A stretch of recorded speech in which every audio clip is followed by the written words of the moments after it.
어느 추운 겨울날이었습니다. 산길로 차를 몰고 가던 사람이 동사 직전에 모자 어머니와 아들을 발견하게 되었습니다. 어머니가 자기 옷을 벗어서 아이의 몸을 감쌌기 때문에 아이는 괜찮아 보여졌지만 어머니는 거의 얼어 죽기 일보 직전이었습니다. 이 아이를 어떻게 할까 고민하다가 운전자는 꾀를 냈습니다. 두 사람을 다 살리기 위해서. 그래서 어머니를 깨우고 아이를 안아서 자동차에 싣습니다. 그리고 차를 출발시킵니다. 죽어가던 어머니는 자기 자식을 뺏겼기 때문에 그 아이를 쫓아가지 않을 수가 없었습니다. 그래서 힘들지만 피척피척 쫓아갑니다. 근데 차가 빨리 가지 않고 거기에 맞춰서 갑니다.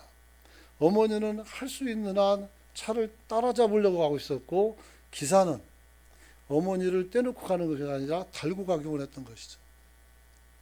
그래서 어느 만큼 가다 보니까 어머니가 이제 몸에서 열이 나기 시작했고 땀이 나기 시작했고 그래서 빠른 속도로 뛸 수가 있게 되었다고 합니다. 그때 오늘 차를 세워서 아이를 돌려주고 이들을 살렸다는 이야기가 있습니다. 죽어가는 어머니를 뛰게 하는 것은 어찌 보면 굉장히 잔인해 보입니다.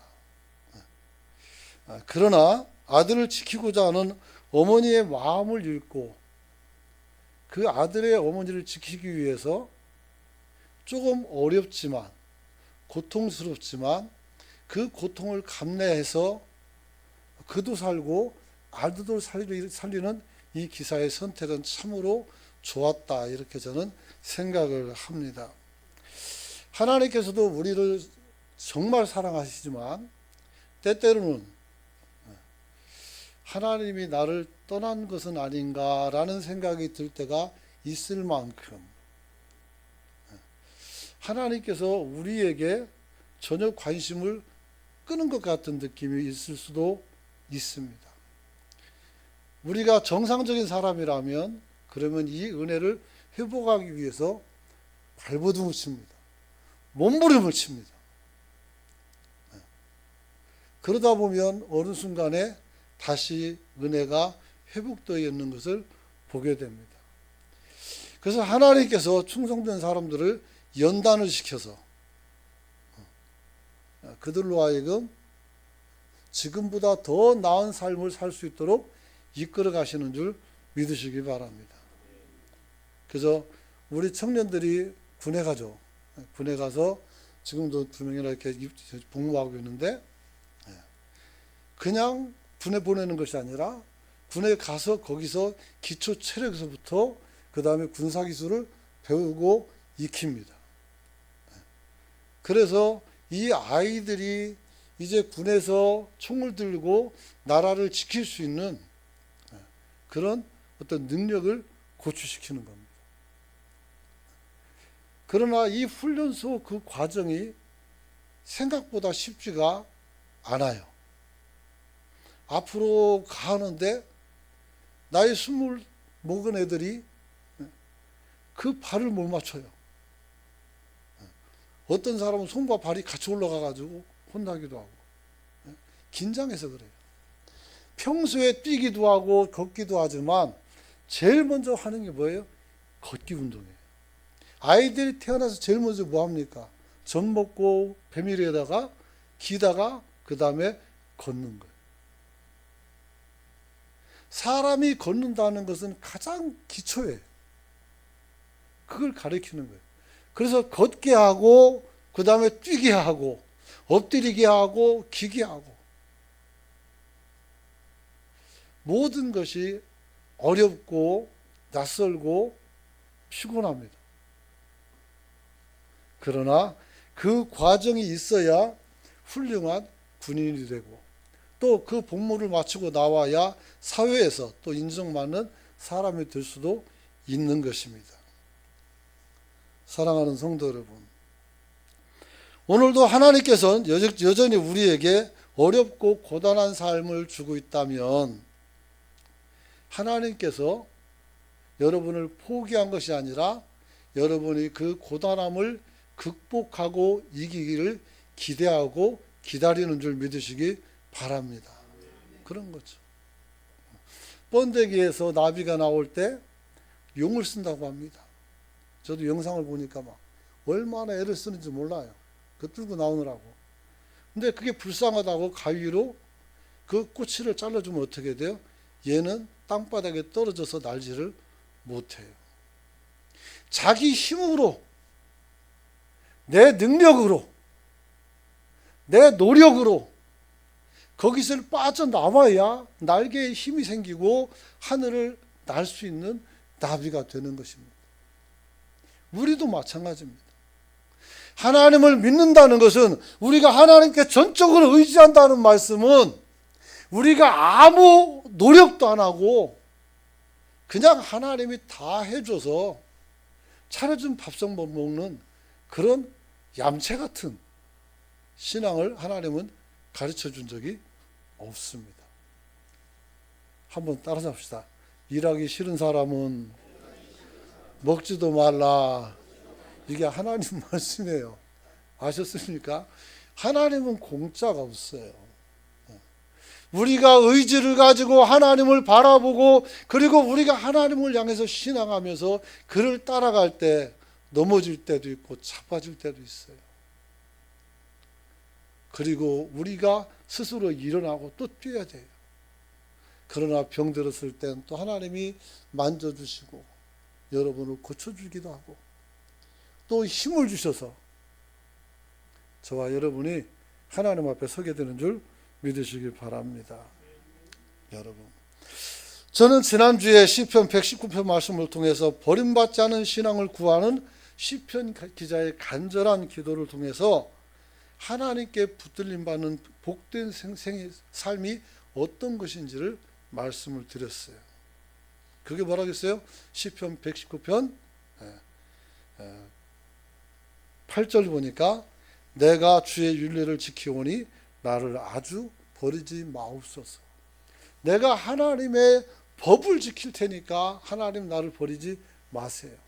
하나님의 법은 십계명을 얘기하는데 이 십계명은 하나님께서 하나님이 필요해서 준 것이 아니라 사람을 생각하고 사람에게 필요해서 우리에게 주신 줄 믿으시기 바랍니다. 그래서 하나님은 십계명을 지킬 필요가 없어요, 사실은. 우리가 또 완전히 성화가 돼서 하나님 나라 가게 되면 우리는 그걸 다 지킬 필요가 없게 돼요. 그때는 완전하기 때문에. 그러나 죄악이 관영한 이 땅을 살아가려면 우리가 하나님의 율례를 지켜야 돼요. 그걸 안 지키면 하나님이 우리를 버릴 수도 있어요. 그래서 내가 율례를 지킬 때니까 나를 버리지 말아 주십시오라고 이야기하는 겁니다. 여러분, 그런데 오늘은 이제 반대입니다. 이스라엘 백성에 대한 하나님의 따뜻한 고백이 나타나고 있습니다. 이사야서 49장 15절 보면 여인이 어찌 젖 먹는 자식을 잊겠으며 자기 태에서 낳은 아들을 긍휼히 여기지 아니하겠느냐. 그들은 혹시 잊을지라도 나는 너를 잊지 아니할 것이다. 그랬어요. 할렐루야. 저는 그래서 축약해서 그렇게 말해요. 내 부모는 너를 버릴지라도 나는 너를 버리지 않겠다. 이렇게 말씀한 거예요. 이제 우리는 하나님께서 나를 버리면 어쩔까 아둥바둥하고 있었는데 하나님이 말씀해 주는 거예요. 야야야야, 그러지 마라. 내가 너를 절대로 잊지도 않고 버리지도 않을 거다. 여러분, 그러고 한술 더 뜹니다. 16절에 가면 어떻게 내 손바닥에 너를 새겼다 했어요. 너를 내 손바닥에 새기고 너의 성벽이 항상 앞에 있다. 하나님이 벽이 되어서 너를 보호하겠다는 말씀이에요.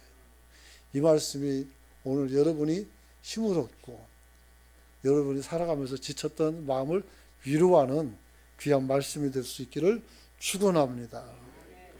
특별히 16절 보면 내 이름을 새겼다라고 하지 않고 내가 너를 내 손바닥에 새겼다고 말했어요. 이름이 아니라 여러분 자신을 새겼다는 거예요. 요즘 애들 타투 잘 하던데 그린 거 그렇잖아요. 어떤 애는 막 자기 여자친구를 갖다가 여기다 그려놓고 다녀요. 그 지워지는 거 맞죠? 나 모르겠어요. 근데 그렇죠. 지난번에 또 얼마 전에 또 보니까 연애하는 사람들이 커플링을 맞춰요. 그래가지고 3월 쫄랐어요. 야, 우리 같이 하나씩 만들어서 끼고 다니자. 근데 아직도 못 샀어요. 왜 반지를 낄까? 왜 커플링을 껴요? 우리가 그 반지를 통해서 너는 내 안에 있고 나는 네 안에 있다. 그거 아니겠어요? 그런 거죠. 근데 이 반지는 빼버릴 수 있어요. 옛날에 선전 문구 중에서 사랑은 움직이는 거다 이렇게 했어요. 너한테 있었다가 다른 데로 갈 수 있다는 거죠. 그럼 반지를 빼겠죠. 그래서 흔적도 없이 어떻게 돼요? 사랑했던 사람들이 사라질 수도 있어요. 근데 우리 하나님은 손바닥에다가 이름이 아니라 우리를 새겨버렸다는 거예요. 할렐루야. 손을 필 때마다 우지성이 여기 있네 이렇게 얘기하는 거예요. 여러분들 이름 다 있어요. 대표로 제가 한 거예요. 여러분, 내가 너를 새겼다는 이 말씀 속에서 하나님이 얼마나 우리에게 철저한 사랑을 고백하고 있는지를 여러분이 깨닫기를 축원합니다. 여러분, 거기에는 나의 인격과 나의 모습과 나의 사정과 처지와 그리고 나의 죄도 있고 그리고 너의 죄도 있고, 그죠? 악함도 있고 부족한 것도 있고 이런 것들을 다 어떻게 돼요? 털어내고가 아니라 그대로 여러분을 받는 줄 믿으시기 바랍니다. 야, 내가 오늘 교회 가는데 그동안 죄가 많아서 갈 수가 없는데 어떡하지? 아닙니다. 죄가 있는 사람들이 교회 오는 거예요. 그리고 그 죄 문제를 해결하는 것이 하나님의 품인 줄로 믿으시기 바랍니다. 여러분, 그러므로 주님께서 내가 너를 내 손바닥에 새겼다는 말씀은 나에 관한 모든 것을 하나님이 안았다 이렇게 말씀할 수가 있는 거예요. 할렐루야. 그죠. 저도 뭐 결혼했지만 아내랑 살아요. 근데 맨날 만족만 있는 건 아니고 불만도 있을 수가 있어요. 그래서 농담을 반 해가지고 장인한테 그랬어요. AS가 필요합니다. 그랬더니 이제 AS 기간이 끝나서 네가 알아서 데리고 살아라 그렇게 말씀하셨어요. 여러분, 이제는 우리가 하나님 앞에서 우리는 얼마나 추하고 연약한 것이 많이 있지만 하나님은 그걸 그대로 받아주셔서 여러분을 점점 깨끗하게 더 선하게 인도하시는 줄 믿으시기 바랍니다. 여러분, 그러면 이런 고백을 왜 하나님께서 하실까? 그것은 하나님의 백성이 하나님께서 나를 잊었다라고 말하는 것을 하나님이 들으셨기 때문입니다. 여러분, 그래서 주님은 시편 기자가 가졌던 하나님의 버림에 대해서 이스라엘에 대한 사랑을 고백함으로써 하나님은 우리를 버리지 아니하시고 끝까지 책임지시는 줄 믿으시기 바랍니다. 야, 나는 이제 살 날도 얼마 안 남았는데 지금 마음속에 막 고통도 있고 또 염려도 있고 또 거기다가 믿음을 얻고 죄만 짓고 막 이럴 수 있어요. 그럴지라도 이제 하나님께서 마지막에 한 번 더 기회를 주시는데 요즘 제가 이 말을 많이 했어요. 하나님과 나만이 대면하는 순간이 와요. 나와 하나님이 대면하는, 내 주변에 가족도 있고 다 있지만 그 사람들은 나 죽기 기다리는 사람들이고, 여기서 내가 다시 살 것인가 죽을 것인가, 여기서 결판이 나요. 여러분이 평소 믿음을 잘 가지면 나의 주님 나를 받으소서라고 말하죠. 주님은 야, 너가 정말 수고하고 애썼다 하면서 받아주시는 거예요. 그게 구원이요, 그게 하나님 나라로 들어가는 마지막 관문입니다.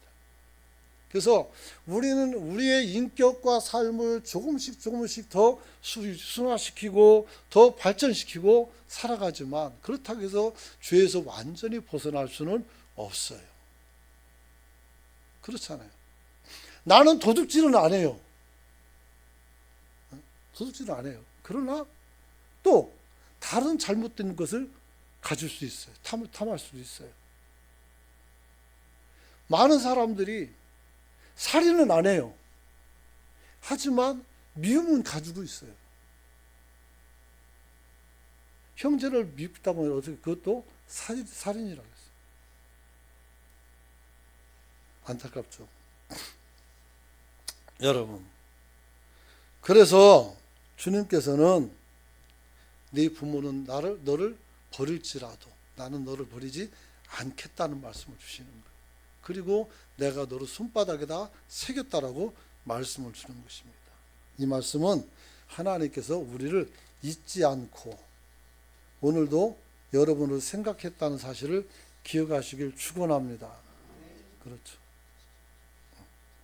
여러분,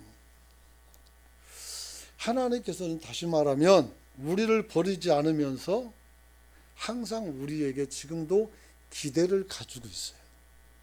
비록 내가 어제까지 나쁜 짓을 했다 할지라도 예배당에 나와서 앉아있는 것, 이것 보고 하나님이 기뻐하고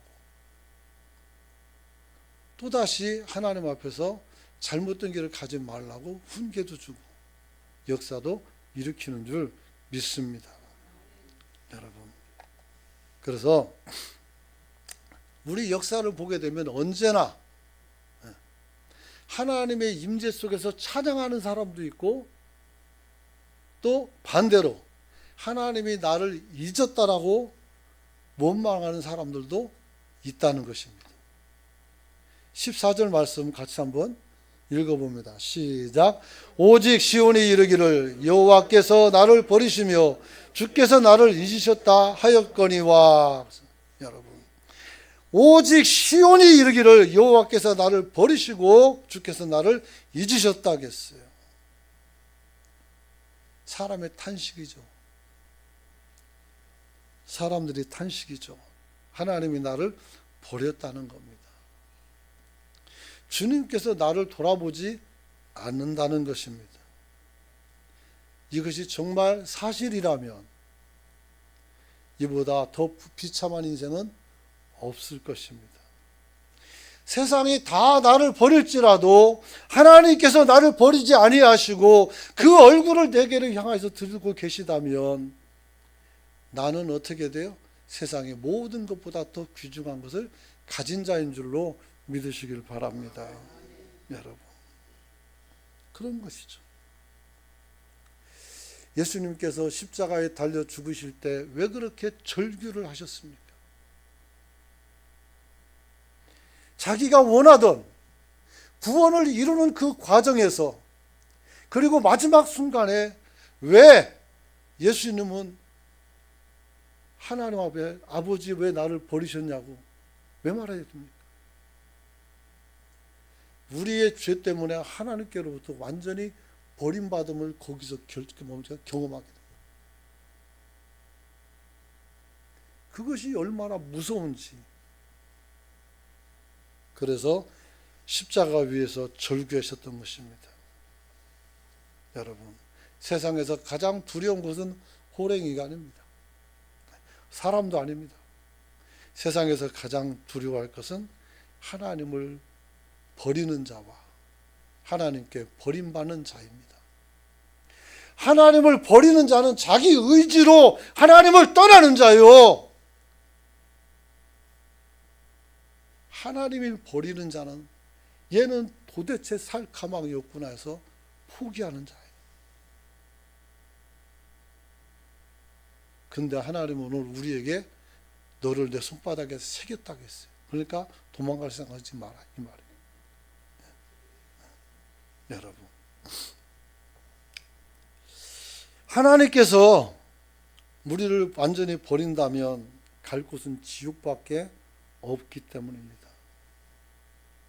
그래서 우리는 세상에 두려워할 것이 있는데 그것은 우리 몸은 죽이지만 영혼을 죽이지 못하는 것들을 두려워하지 말고 오직 몸과 영혼을 등이 지옥에서 멸할 수 있는 자를 두려워하라 이러겠어요. 그게 누구요? 하나님이요. 마태복음 10장 28절에 있어요. 여러분, 또한 우리가 얼마나 귀중한지를 마태복음 10장 29절에 이렇게 말씀했습니다. 참새 2마리가 한 아사리온에 팔리지 않느냐? 그러나 너희 아버지께서 허락하지 아니하시면 그 하나도 땅에 떨어지지 아니할 것이다 그랬어요. 그러면서 하시는 말씀이 너희에게는 머리털까지 다 세놨다라고 말씀했어요. 나도 내 머리카락이 몇 개인지 몰라요. 우리 애들 세라면 안 셀 거예요. 그 왜 하냐고. 오늘 송 권사님은 강장로님 머리 좀 세보세요. 아마 하다가 짜증나서 못할 거예요. 힘든 일이에요. 힘든 일이에요. 여러분, 나도 모르는 내 머리털까지도 세고 그것을 주관하시는 하나님, 그 하나님이 여러분을 지키고 있다는 사실을 여러분은 절대로 잊어서는 안 됩니다. 그러면서 말합니다. 두려워하지 말라. 너희는 많은 참새보다 귀하다 그랬어요. 근데 조건이 있어요. 마태복음 10장 32절 33절 떴죠? 읽어봅니다. 시작. 누구든지 사람 앞에서 나를 시인하면 나도 하늘에 계신 내 아버지 앞에서 그를 시인할 것이요. 누구든지 사람 앞에서 나를 부인하면 나도 하늘에 계신 내 아버지 앞에서 그를 부인하리라. 할렐루야. 네, 여러분, 뭐 어렵지도 않네요. 하나님 살아계신 거 증언하면 되는 거예요. 네? 나가서 야, 하나님 살아계시다. 그 말만 하면 되는 거예요. 뭐가 어려워요? 믿음을 갖고 하나님의 존재를 여러분이 믿고 그것을 나누는 성도가 되시길 축원합니다. 특별히 오늘 나를 버렸다라고 탄식하는 이 사람들이 누굴까요? 시온이라겠어요. 시온은 어디예요? 하나님의 도성, 즉 예루살렘을 말하는 거예요. 예루살렘이 어디예요? 이스라엘의 수도죠. 지금의. 거기에는 하나님의 성전이 무슨 크게 서 있었어요. 솔로몬의 성전이 그때 있었단 말이에요. 전 세계에 있던 사람들이 이 성전으로 몰려 들어와서 이 유대인들은 다 거기서 하나님 앞에 유월절과 칠칠도주 다 해야 돼요. 감사절도 있고 거기서 제사하고 거기서 하나님을 만나고 그러는데 하나님을 만나고 하나님을 제사하고 하나님 앞에서 은혜가 막 쏟아지는 그 장소에 사는 그들이 오늘 말하는 거예요. 하나님이 우리를 떠났다는 거예요. 그래서 주님이 하는 얘기죠. 아니다, 아니다, 내가 떠난 것이 아니다. 지금 이렇게 말씀한 거예요. 그러면 왜 이 사람들은 하나님이 떠난 것처럼 완전히 우리를 잊어버렸다라고 말하고요 탄식할 수밖에 없었을까? 납득이 잘 안 가죠. 여러분, 이는 이들이 범죄에서 하나님께서 아까 말씀드렸죠? 어려움을 주셔서 우리를 회복시킨다고. 그래서 범죄하여 이들에게 어려움, 벌을 주셨을 때 이것을 감내하고 이기고 주님 앞으로 나오면 되는데 그게 아니라 하나님이 자기들에게 벌을 주니까 야 하나님이 나를 버렸구나. 그러면서 신앙을 놓아버리는 사람을 이야기하는 거예요. 그래서 되겠습니까? 그렇잖아요. 우리는 왜 죄 버림받는 느낌이 자꾸 들까 한 번씩. 그것은 우리가 그래요. 하나님 앞에 범죄할 때 그때 은혜가 없어지거든요.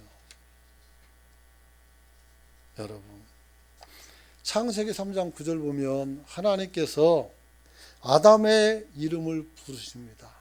아담아 아담아 너희가 어디에 있느냐. 아담아 불러요. 아담은 대답을 할 수가 없었어요. 왜? 죄를 졌거든요. 숨어 있었어요. 여러분. 그래서 10절에 보면 이렇게 말합니다.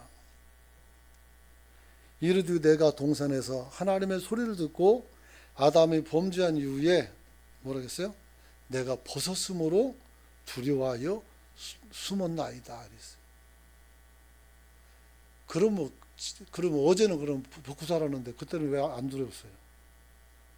죄가 들어오니까 그렇게 된 것이죠. 여러분. 근데 이것이 그냥 말씀처럼 그렇게 그냥 우리가 이해할 수 있는 부분에서 넘어가면 괜찮은데, 그래 사람들이 그래도 하나님의 내게서 떠났다라고 생각하는 이유는 첫째는 뭐냐면 고난이 극심하기 때문에. 고난이 극심할 때, 너무 큰 죄를 졌을 때 그러잖아요. 우리나라도 큰 죄면 어떻게 돼요? 사형을 선고하죠. 사형이라는 말은 무슨 말이에요? 아무 때도 너를 죽일 수 있다는 얘기. 뭐 요즘은 사형 집행을 안 해가지고 지난번에 대선에서 나온 사람들 보니까 어떤 분은 내가 대통령 되면 다 죽이겠다 이렇게 말하는 사람도 있어요. 죽을 만한 죄를 졌으니까 감옥에 있어야죠. 근데 거기서 불평할 수 있는가요? 내가 죽을 만큼 죄를 졌는데 내가 똑같은 은혜를 하나님께 주실까요? 콩 심은 데 콩 나고 팥 심은 데 팥 나죠. 하나님의 의를 심지 않았는데 어떻게 거기서 의가 나와요? 이게 안타깝죠. 여러분 1년 2년이 아니라 오랜 기간 어려움을 당하면 우리는 그렇게 생각하죠. 하나님이 나를 버리셨구나. 여러분 그래서 바벨론 포로 생활할 때 이 사람들이 가지고 있는 경험해야 될 그 고통은 상상을 초월해요. 분명히 에레미야에게 70년 동안 거기서 종살이 할 것이라고 말해요. 그러나 다른 선지자들은 그렇지 않죠. 2년 안에 하나님이 우리를 데려간다 이렇게 막 얘기하죠. 근데 사람들이 누구 말 듣고 싶어요? 2년 안에 가고 싶죠. 근데 그렇지 않아요. 하나님은 우리가 정결해질 때까지 기다리는 줄 믿습니다. 그래서 얼마 전에 말씀드렸지만 가나안 땅을 향해서 갈 때 3일이면 갈 수 있어요. 아무리 놀러 가도 일주일이면 다 가요. 그것을 무슨 40년 동안이나 돌려서 이 사람들을 가나안 땅으로 이끌고 가냐 이 말이에요. 왜 그랬을까요? 이 사람들이 이제 믿음을 가지고 어떤 자리라도 하나님의 명령이라면 가는 그 믿음이 생겼을 때 하나님이 그들을 이끄신 거예요. 그래서 여호수아가 들어갈 때 제일 먼저 가고 법궤가 따로 들어오고 이 사람들이 들어갈 때 요단강이 어떻게 해서 넘치고 있다가 들어가는 만큼 줄어드는 거예요. 할렐루야. 그런 거죠. 그래서 이 사람들이 죽을 각오를 하고 물살이 센 그 강을 건너갔어요. 그 결과 이제는 개척하고 그 다음에 정벌해서 가나안 땅을 갖게 되고 12지파가 나누어서 나라를 건설하는 그런 모습이 있었죠. 하나님 나라도 그 똑같아요. 요단강 건너가잖아요. 하나님과 나 사이에서. 다른 건 없어요. 거기서 그 말씀에 순종하고 그분을 믿고 머리를 숙여야 되는 거죠. 여러분, 두 번째는 고난의 길이 꽤 길기 때문에 지쳐버려요. 그래서 우리에게 해방은 없다. 그렇잖아요. 유대인들은 이 사람들이 70년 포로 생활하는 그 바벨론 그 포로 때 말고도 이 사람들이 예수님을 죽이고 나서 그때 이제 이 사람들이 또 흩어져 가지고 그 땅을 없애버렸어요. 그래서 전 세계에 유대인들이 퍼져 살고 있었어요. 일본에도 있고 우리나라에도 살아 있었죠. 그래서 전 정원이 있었는데 백두산 그쪽에 있어요. 전 세계에 흩어졌어요. 이 사람들이 또 그래서 1960몇 년도입니까? 그때 다시 돌아와서 이스라엘을 건국하고 지금 나라를 만들어 가지고 이란하고 전쟁하고 있어요. 중동의 맹주가 되어 있어요. 여러분, 긴 세월이라 할지라도 하나님 앞에서는 짧은 세월이에요.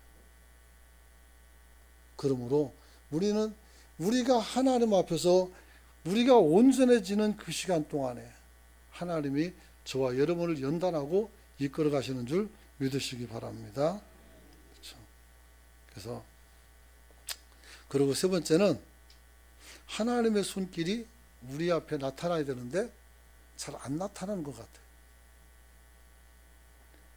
그냥 살아가는 데 있어서 내가 일반인하고 다른 게 하나도 없다는 생각이 들 때도 있어요. 그러나 하나님이 그때에도 여러분과 함께 있음을 기억하시길 축원합니다. 너무 잘하는 얘기지만 한 번 더 얘기해야 되겠어요. 어떤 사람이 꿈을 꿨는데 자기가 모래사장을 걸어가고 있었어요. 근데 그 모래사장 걸어가는 그 발자국을 보니까 내가 살아온 날들이었어요. 그런데 보니까 발자국이 하나가 아니라 두 개였다는 사실이죠. 보니까 거기에 누가 가고 있어요? 예수님이 같이 갔다는 거예요. 그런데 굉장히 어렵고 고단할 때가 됐을 때 보니까 발자국이 두 개가 아니라 하나로 또 없어져 버렸어요. 그래서 그때 원망했죠. 내가 이렇게 힘들었을 때 주님은 무엇을 하셨나요? 그때 주님이 뭐라고 말했어요? 얘야, 그때는 내가 너를 업고 갔잖아? 라고 말씀한 거예요. 여러분, 하나님의 은혜는 이런 거예요. 우리는 하나님이 안 보인다고 왜 내가 어려울 때 하나님 나를 그냥 두시냐라고 말할 때도 있습니다. 안타깝게도 저도 뭐 해줄 수 있는 게 없어요. 그냥 기도하고 내가 앉아서 눈물 흘리고 뭐 그건 내가 할 수 있지만 할 수 있는 게 굉장히 적어요. 여러분, 그때 하나님께서 여러분들을 업고 가고 있는 줄로 믿으시기 바랍니다. 그런 거예요. 그래서 하나님의 손길이 보이지 않는 것 같기에 우리는 자신을 버렸다고 할 때 하나님께서는 그게 아니라고 오늘 말씀하기를 내 손바닥에다 너를 지금 새겨놨는데 무슨 소리냐 이렇게 말씀하는 거예요. 이제는 나 홀로라고 생각하면서 여러분의 가슴이 산산이 무너지고 쓰러지고 상처 입지 말고 주님 앞에 나와서 여러분이 손 내밀 수 있기를 축원합니다. 그러면 주님이 대답할 것입니다. 말씀 마치려고 합니다. 사랑하는 성도 여러분, 전능하신 하나님도 못 오는 것이 딱 하나 있습니다. 그게 뭘까요? 그것은 하나님의 자녀를 잊으시는 것입니다. 하나님께서는 창세기부터 지금 역사 가운데 하나님의 백성을, 하나님의 자녀를 잊지 않으십니다. 할렐루야. 이게 중요한 거예요. 여러분, 오늘 하나님이 못하는 것이 있는데 그것은 여러분들을 긍휼히 여기지 못하는 마음을 가질 수가 없어요. 하나님께서는 우리를 불쌍히 여기는 마음을 늘 가지고 있어요. 네가 얼마나 외롭냐, 네가 얼마나 마음이 고단하냐, 살기가 힘들지 나도 알아. 오늘 하나님이 말씀을 주시는 거예요. 살려고 발버둥 치지만 어떤 때는 이렇게 사는 것이 사는 것인가, 그런 생각이 몰려올 때도 있어요. 그러나 하나님은 여전히 여러분을 붙들고 있다는 사실을 기억하시길 축원합니다. 조금만 기도해 보세요. 하나님의 손길이 느껴질 거예요. 여러분, 여인이 어찌 그 자식을 잊겠느냐, 혹시 그가 있을지라도 나는 그렇지 않다라고 말씀합니다. 여러분, 오늘 그 은혜를 우리가 주님 앞에 드리고 살아가는 성도가 되시길 축원합니다. 특별히 하나님의 그 보호하심에 대해서 하나님이 선언해 준 말씀이 있는데 로마서 8장 31절부터 39절입니다. 딱 요거 읽고 끝납니다. 로마서 8장 31절부터 39절까지입니다. 같이 읽어보면 시작. 그런즉 만일 하나님이 우리를 위하시면 누가 우리를 대적하리요? 자기 아들을 아끼지 아니하시고 우리 모든 사람을 위하여 내주시니가 어찌 그 아들과 함께 모든 것을 우리에게 누가 능히 하나님께서 택하신 자를 고발하리요? 어렵다 하신 이는 하나님이시니 누가 정죄하리요? 죽으실 뿐이 아니라 살아있는 그리스도 예수이시니 그는 하나님 우편에 계신 자요 우리를 위하여 간구하시는 자신이라. 누가 우리를 위하여 그리스도의 사랑에서 끊으리요? 환난이나 곤고나 박해나 기근이나 적신이나 위험이나 칼이라. 기록된 바 우리가 종일 주를 위하여 죽음을 당하게 되며 도살당할 양같이 여김을 받았나이다 함과 같으리니라. 그러나 이 모든 일에 우리를 사랑하시는 이로 말미암아 우리가 넉넉히 이기느니라. 내가 확신하노니 사망이 생명이나 천사들이나 권세자들이나 현재일이나 장래일이나 능력이나 높음이나 깊음이나 다른 어떤 피조물이라도 우리 주 그리스도 예수 안에 있는 하나님의 사랑에서 끊을 수 없으리라. 아멘. 우리 주 예수 안에 있는 하나님의 사랑에서 우리를 끊을 자가 없다라고 선언해 버렸어요. 그러니까 걱정하지 말고 돌아와 기도하고 엎드리는 저와 여러분이 되시길 축원합니다. 기도합니다. 좋으신 아버지 하나님 은혜를 감사를 드립니다.